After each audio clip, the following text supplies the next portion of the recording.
Dr. Vito, ano po ba yung mga sintomas na dapat naming tandaan at hindi po ipagsawalang bahala kung kami po ay may anemia? Kadalasan kasi ng mga pasyente kapag napuyat, nanghihina, napapansin po nilang namumutla sila, ang iniisip agad po nila ay sila ay may anemia at sila po ay umiinom po agad ng ferrous sulfate. So ano po ba dapat yung mga simptomas na dapat yung tandaan? Number 1, kapag kayo ay nakakaranas po na nahihirapan kayong huminga, nahihilo kayo at sumasakit ang inyong ulo. Dahil kapag kulang ang supply ng oxygen sa ating utak, sa daluyan po ng dugo, maaari po tayo makaranas ng ganyang simptomas.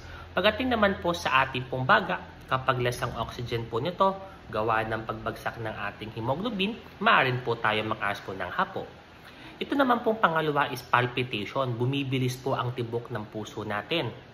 Napapansin po ito kapag less ang supply ng oxygen, mas lalo po mas kailangan magtrabaho ng ating puso, lalong-lalo na kung may anemia kayo.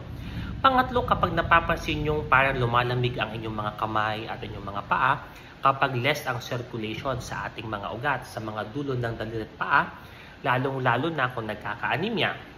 Pang-apat kapatid is kapag nagkakaroon ng cramping, para po naninigas, para po may nararamdaman kayo parang may mga tumutusok sa inyong mga daliri or para may tingling sensation.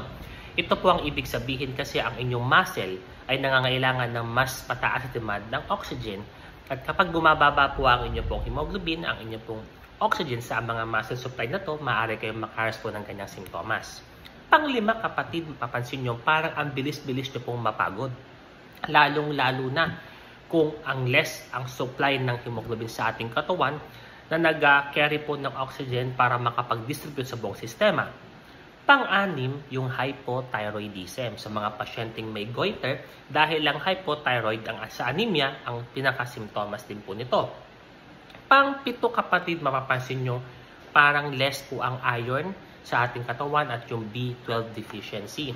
Kasi ito po ay mga kailangan po para makapag-create ang ating katawan ng protina, kagaya po ng hemoglobin.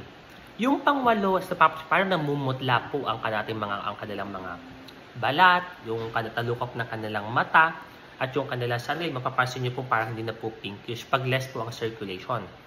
Pang-siyam kapatid, mapapansin nyo parang gusto mong kumain ng kung ano-anong mga pagkain kahit hindi po nutritious.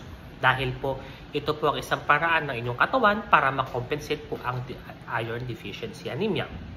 Pang-sampo na dapat yung tandaan is hindi na kayo nakakapag-concentrate o nakakapag-focus sa mga simpleng gawain like sa bahay o sa opisina. Lalong-lalo na kung hindi po adequate ang supply ng oxygen sa ating utak para makapag-circulate ito at makapag-function po ng ayos ang inyong kaisipan. Kaya kung kayo po ay nakakaranas ng mga itong simptomas, huwag nyo po itong ignore at magpakonsulta kayo sa ating mga butihing doktor nang ma-address agad ang problema. Ito po si Dr. Vito, ang inyong Mindoreñong manggagamot.